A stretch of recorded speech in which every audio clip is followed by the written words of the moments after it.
हे दोस्तों, UP classes में आपका स्वागत है। आज मैं आपके सामने एक एग्जाम के पॉइंट ऑफ व्यू से वेरी इंपॉर्टेंट टॉपिक लेकर आया हूँ, जिसे बोला जाता है, जिसे क्या बोला जाता है, सिंगल फेस इंडक्शन मोटर। क्या? Single phase induction motor. आज हम सिंगल फेस इंडक्शन मोटर के बारे में, इसके कंस्ट्रक्शन के बारे में बात करेंगे और सिंगल फेस इंडक्शन मोटर क्या होता है और यह किस सिद्धांत पर कार्य करता है, इन सभी के बारे में आज हम लोग बात करेंगे। ठीक है, तो मोटी मोटा सबसे पहले मैं आप लोगों को बताता हूँ कि सिंगल फेस इंडक्शन मोटर क्या होता है। देखिए, सिंगल फेस इंडक्शन मोटर जो होता है वो इलेक्ट्रिक एनर्जी को किस में कन्वर्ट करता है, मैकेनिकल एनर्जी में। किस में कन्वर्ट करता है? इलेक्ट्रिक एनर्जी को मैकेनिकल एनर्जी में क्या करता है, कन्वर्ट करता है। ठीक है, और दूसरी बात है, यह कौन सी सप्लाई लेता है? एसी सप्लाई, मतलब अल्टरनेटिंग करंट। कौन सा करंट लेता है? अल्टरनेटिंग करंट लेता है। ठीक है, और तीसरी बात, ये क्या होता है, ये सेल्फ स्टार्टेड नहीं होता है। क्या होता है? यह सेल्फ स्टार्टेड नहीं होता है। तीन बात आप लोगों को नोटिस हो गई होंगी। फिर उसके बाद हम लोग इसके कंस्ट्रक्शन के बारे में जानेंगे कि इसका कंस्ट्रक्शन क्या होता है। देखिए, इसमें दो पार्ट होते हैं। किसमें? सिंगल फेस इंडक्शन मोटर में दो पार्ट होते हैं। कौन कौन से?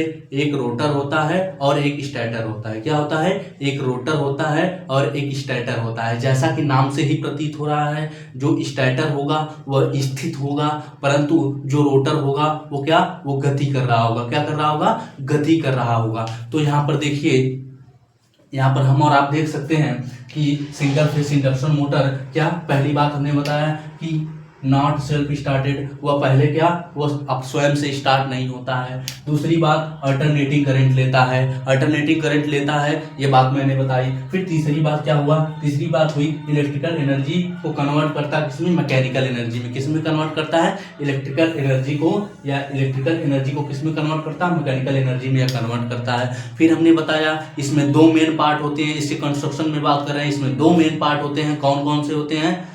स्टेटर और रोटर। जैसा कि नाम से ही प्रतीत हो रहा है, जैसे कि दिखाया गया है, स्टेटर। स्टेटर क्या कहता है? स्टेटर स्थित रहता है। क्या स्थित रहता है? स्टेटर क्या करता है? स्टेटर स्थित रहता है। परंतु यहाँ पर दिखाया गया रोटर। रोटर क्या करता है? रोटर उसमें घूमता है। क्या करता है? रोटर घूमता है। ठीक है, अब हम लोग इसमें स्टेटर और रोटर को जान लिए। अब हम लोग स्टेटर के बारे में जानेंगे कि स्टेटर क्या होता है। देखिए, स्टेटर में दो प्रकार की बाइंडिंग होती है। कौन कौन सी? एक तो मेन बाइंडिंग होती है और एक तो ऑक्सिलरी बाइंडिंग होती है। और इसमें हम वर्क बताएंगे कि ऑक्सिलरी बाइंडिंग का क्या क्या कार्य होता है और मेन बाइंडिंग का क्या कार्य होता है। हम लोग इससे भी इसको चला सकते थे। ऑक्सिलरी बाइंड ना होती तो मेन बाइंडिंग से हम लोग इसको चला सकते हैं, परंतु ये सेल्फ स्टार्टेड तो नहीं रहेगा। देखिए, जो मेन बाइंडिंग होती है और ऑक्सिलरी बाइंडिंग इसलिए लगाई जाती है, इसको स्टार्ट करने से के लिए एक तरह से लगाई जाती है। लेकिन जब क्या इसकी स्पीड कितना 75% या 80% से अधिक हो जाती है, तो उस स्थिति में इसमें क्या किया जाता है, उस स्थिति में जो ये ऑक्सिलरी बाइंडिंग होती है ना, इसका कनेक्शन कट कर दिया जाता है। इसका कंस्ट्रक्शन ही ऐसे किया जाता है कि जब इसकी स्पीड 75% हो जाती है, 75% से 80% अधिक हो जाती है, तो उस स्थिति में क्या किया जाता है, जो ऑक्सिलरी बाइंडिंग की क्या होती है, कनेक्शन होता है, वो कट हो जाता है। ठीक है, उसके बाद स्टेटर में जान लिए कि ऑक्सिलरी बाइंडिंग और मेन बाइंडिंग हो गई। इसमें दो प्रकार की बाइंडिंग हो गई। ठीक है, इसमें एसी सप्लाई आप लोग जानते ही हैं, देना पड़ता है। उसके बाद मैंने बताया ऑक्सिलरी बाइंडिंग का क्या कार्य होता है और मेन बाइंडिंग का क्या कार्य होता है। और जो मेन बाइंडिंग होती है वो क्या करती है, वह चुंबकीय क्षेत्र मतलब चुंबकीय क्षेत्र उत्पन्न करती है। कौन सा? वो घूमने वाला। कौन सा? घूमने वाला चुंबकीय क्षेत्र उत्पन्न करती है। उसके बाद ऑक्सिलरी बाइंडिंग का क्या काम होता है, एक तरह से हम कह सकते हैं स्टार्टिंग के लिए, मोटर के स्टार्टिंग के लिए ऑक्सिलरी बाइंडिंग का कार्य, ऑक्सिलरी बाइंडिंग को लगाया जाता है। फिर उसके बाद हम लोग आते हैं रोटर। जो रोटर एक तरह से हमने बताया, एक तरह से नाम से ही प्रतीत हो रहा है कि जो रोटर होता है वो गति करता है। क्या करता है? घूमता है एक तरह से। ठीक है, तो यहाँ पर देखते हैं कि जो रोटर है, आपके सामने जो रोटर दिखाया गया है, यहाँ पर रोटर में क्या होता है, एल्युमिनियम बार लगे होते हैं। क्या? एल्युमिनियम बार, एल्युमिनियम की छड़ें लगी होती हैं। क्या? एल्युमिनियम बार एक तरह से बोल सकते हैं, एल्युमिनियम की छड़ें लगी होती हैं। ठीक है, और यहाँ पर क्या, इसे रिंग एंड बोलते हैं। क्या बोलते हैं? रिंग एंड बोलते हैं। ये दोनों तरफ रिंग लगी होती है और दोनों को जोड़ दिया जाता है, मतलब रिंग की सहायता से इनको क्या कर दिया जाता है, शॉर्ट कर दिया जाता है, एक तरह से जोड़ दिया जाता है। ठीक है, अब हम लोग इसके वर्किंग के बारे में बात करेंगे। इसका वर्किंग क्या होता है, इलेक्ट्रोमैग्नेटिक इंडक्शन पर यह कार्य करता है, किसमें? वैद्युत चुंबकीय प्रेरण पर। किस पर? इलेक्ट्रोमैग्नेटिक इंडक्शन, मतलब वैद्युत चुंबकीय प्रेरण पर यह क्या करता है, कार्य करता है। फिर उसके बाद हम लोग क्या करेंगे, उसके बाद देखिए यहाँ पर अब हम लोग इसके वर्किंग प्रिंसिपल पर कार्य बताएंगे। देखिए क्या करते हैं कि जो ऑक्सिलरी बाइंडिंग होती है, इसमें जब हम लोग एसी सप्लाई देते हैं, ये जो स्टार्टर हो गया, स्टार्टर को जब हम लोग एसी सप्लाई देते हैं तो इसमें क्या होता है कि एसी सप्लाई देने के बाद इसमें एक घूमने वाला क्या हो जाता है, घूमने वाला वैद्युत चुंबकीय क्षेत्र उत्पन्न हो जाता है। क्या, वैद्युत चुंबकीय क्षेत्र उत्पन्न हो जाता है, घूमने वाला। जब घूमने वाला इसमें एक चुंबकीय क्षेत्र उत्पन्न हो जाएगा तो फिर उसके बाद क्या करते हैं, उसके बाद हम लोग जब इसको क्या हो गया, रोटर को जब हम लोग उसके अंदर लगाते हैं तो इसमें क्या होते हैं, इसमें जब चुंबकीय क्षेत्र उत्पन्न हुआ होगा तो इसमें फ्लक्स भी उत्पन्न हुए होंगे। क्या उत्पन्न हुए होंगे, फ्लक्स। तो ये क्या करता है, ये जो छड़ें हैं, छड़ें फ्लक्स को काटती हैं। क्या करती हैं, फ्लक्स को काटती हैं, जिसके बाद उसमें क्या होता है,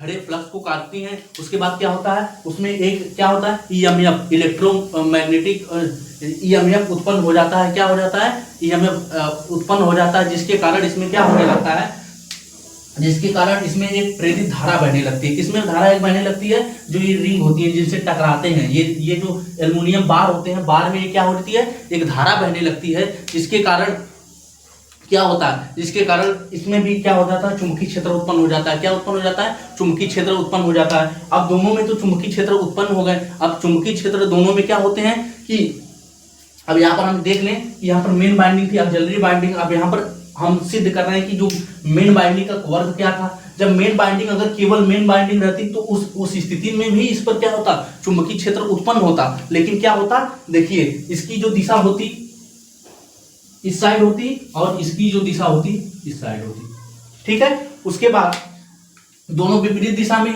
गति करना चाहते हैं तो क्या हो जाता, दोनों विपरीत दिशा में गति करना चाहते तो वो किसी दिशा में गति नहीं करते, क्योंकि दोनों में क्या बराबर लग रहा है टॉर्क ना, बराबर बल लग रहे हैं दोनों में ना। फिर उसके बाद क्या हो रहा है, ये दोनों तरफ बराबर बल लग रहे हैं, जिसके कारण ये एक दूसरे को कट कर दे रहे हैं, उसमें वो गति नहीं कर रहा है। लेकिन यहाँ पर जो ऑक्सिलरी बाइंडिंग लगाई गई, ऑक्सिलरी बाइंडिंग उसी लिए लगाई गई है, क्या हो जाता है कि ये जो होते हैं ना, ऑक्सिलरी बाइंडिंग को लगा देने के बाद ये क्या करते हैं, दोनों एक ही दिशा में गति करने लगते हैं। क्या दोनों क्या करते हैं, दोनों एक ही दिशा में एक तरह से गति करने लगते हैं। फिर उसके बाद क्या होता है, जब एक ही दिशा में गति करने लगते हैं तो क्या मोटर हमारा वर्क करने लगता है। मोटर का हमारा कंस्ट्रक्शन तैयार हो गया।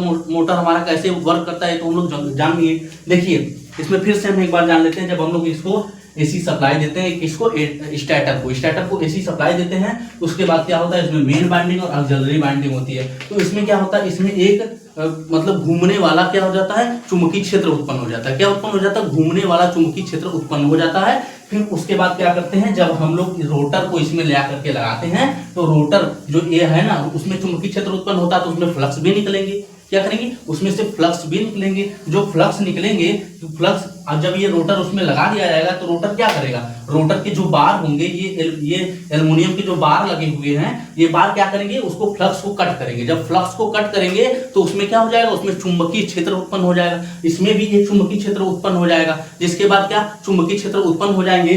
तो मैंने बताया कि इनकी दिशा क्या हो जाएगी, पहले अगर केवल ये होता मेन बाइंडिंग होती तो केवल ये दोनों अलग अलग दिशाओं में लगते हैं। क्या करते हैं, ये दोनों अलग अलग दिशाओं में लगते हैं। परंतु क्या हो रहा है, ये इसमें ऑक्सिलरी बाइंडिंग भी जब लग गई है तो ये क्या करेंगे, ये एक ही दिशा में गति करने लगेंगे। किस दिशा में, एक ही दिशा में गति करने लगेंगे। और क्या हो जाता है, जब ये मोटर कार्य करने लगता है, मतलब मोटर चलने लगता है एक तरह से, तो फिर क्या होता है, मैंने आप लोगों को बताया कि ऑक्सिलरी बाइंडिंग का क्या होता है कि ऐसी स्थिति में इसको कंट्रस्ट किया जाता है, ऐसी स्थिति में इसको तैयार किया जाता है कि जब इसकी स्पीड कितना हो जाती है, 75% से एबव हो जाती है या 80% से एबव हो जाती है, तो उस स्थिति में क्या हो जाता है, जो ऑक्सिलरी बाइंडिंग का कनेक्शन होता है वो कट जाता है। तो हम एक तरह से बोल सकते हैं कि जो ऑक्सिलरी बाइंडिंग लगाई गई है, एक तरह से कह सकते हैं स्टार्टिंग के लिए ही लगाई गई है। किसके लिए लगाई गई है, स्टार्टिंग के लिए ही लगाई है।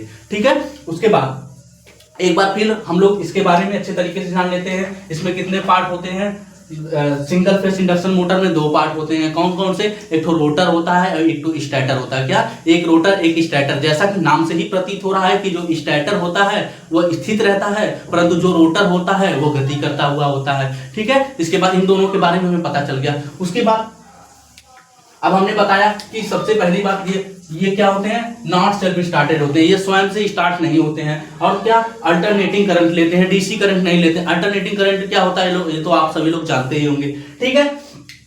उसके बाद ये क्या करते हैं, इलेक्ट्रिकल एनर्जी को मैकेनिकल एनर्जी में क्या करते हैं, चेंज करते हैं। और यहाँ पर ये किस प्रिंसिपल पर कार्य करते हैं, इलेक्ट्रोमैग्नेटिक इंडक्शन, मतलब वैद्युत चुंबकीय प्रेरण पर ये कार्य करते हैं। उसके बाद इसके कंस्ट्रक्शन के बारे में हमने बता दिया कि स्टेटर में क्या दो ठो मेन, एक ठो मेन बाइंडिंग, एक ठो ऑक्सिलरी बाइंडिंग। ये मत समझ लीजिएगा कि ये जो बाइंडिंग है ये मेन बाइंडिंग दो ठो बाइंडिंग है, नहीं, ये दोनों एक दूसरे में अपने में कनेक्टेड होती हैं, ठीक है। और ऑक्सिलरी बाइंडिंग भी कनेक्टेड होती है, जिसके कारण इसे बोलते हैं, इन दोनों को मिला करके बोलते हैं ऑक्सिलरी, एक ही ऑक्सिलरी बाइंडिंग है और एक ही मेन बाइंडिंग होती है, ठीक है। अब ऑक्सिलरी बाइंडिंग के वर्क के बारे में जान लेंगे। ऑक्सिलरी बाइंडिंग का एक तरह से वर्क जो होता है वो सेल्फ स्टार्टेड के लिए ही होता है, ठीक है, मतलब स्टार्ट करने के लिए होता है। 75% से एबव जब इसकी स्पीड हो जाती है तो ये क्या कर जाते हैं, ये कट कर जाते हैं। क्या कर जाते हैं, ये कट, इनका कनेक्शन कट कर दिया जाता है, ठीक है। उसके बाद अब रोटर के बारे में आप लोग जान ही लिए हैं कि रोटर में कब किस स्थिति में विपरीत बल लगते हैं, मतलब इधर इस दिशा में लगेंगे तो इधर इस दिशा में लगेंगे। कब लगेंगे, जब केवल मेन बाइंडिंग होगी, ऑक्सिलरी बाइंडिंग नहीं होगी। तो अगर उस स्थिति में देखिए, अगर ऑक्सिलरी बाइंडिंग नहीं होगी, ठीक है, अगर मेन बाइंडिंग होगी तो उस स्थिति में भी हम इसको घुमा सकते हैं, मगर हमें हाथ से इसको क्या करना पड़ेगा, इसको एक तरह से घुमाना। पहले हाथ से घुमाएंगे तो उस स्थिति में क्या हो जाएगा, दोनों एक ही दिशा में क्या गति करने लगेंगे, मतलब दोनों तरफ एक ही बल लगने लगेगा, ठीक है। तो ऐसा तो हम कर नहीं सकते हैं कि उसको मोटर को ले पहले हाथ से ऐसे हिलाएं और उसके बाद ये क्या कर रहे, गति करने लगे, ठीक है। इसीलिए हम इसको इसमें क्या ऑक्सिलरी बाइंड लगा देते हैं, ठीक है। तो अब हम लोग सिंगल फेस इंडक्शन के बारे में अच्छे तरीके से जानकारी प्राप्त कर लिए। अगर इसमें आपको कोई भी डाउट आता है तो आप कमेंट करिएगा, मैं आपके डाउट को सॉल्व करने का प्रयास करूंगा।